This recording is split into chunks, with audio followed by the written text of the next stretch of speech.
Как говорится, в Кыргызстане проживают гостеприимные люди. С утра представители Федерации Кокбурю встретили гостей в международном аэропорту Манас со всеми почестями. I played Kokburu in 2018 for the World Nomad Games. Я познакомился с игрой Кокбурю в 2018 году во время Всемирных игр кочевников. После этого я еще несколько раз приезжал в Кыргызстан. Кокбурю — игра для настоящих мужчин.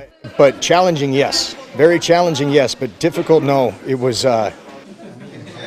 С 15 по 20 марта ковбои проведут на Иссыкуле. Там их ждет насыщенная программа. Пройдут товарищеские матчи во время чемпионата по Кокбурю.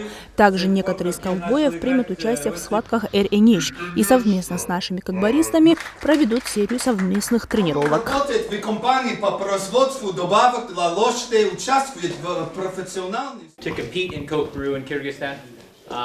К сожалению, Кокбурю не так распространен в США, как нам бы хотелось, нам, людям, которые с этой игрой уже познакомились. Но я думаю, что мы вместе с Федерацией Кокбурю в Кыргызстане будем сотрудничать для того, чтобы продвигать эту игру как в США, так и на международной арене.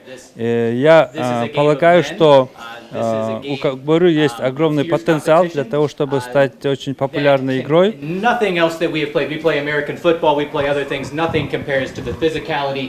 Проект организован совместно с посольством США в Кыргызстане. Цель – культурный обмен между дружественными народами двух стран.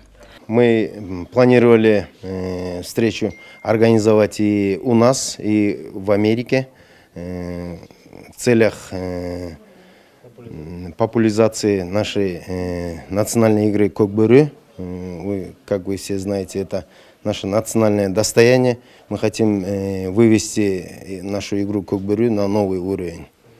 Отметим, американские гости примут участие на праздновании Ноурус в столице и посетят Цоклукский реабилитационный детский центр. Они собираются вручить призовой фонд детям, которые выиграли на играх кочевников в 2016 году.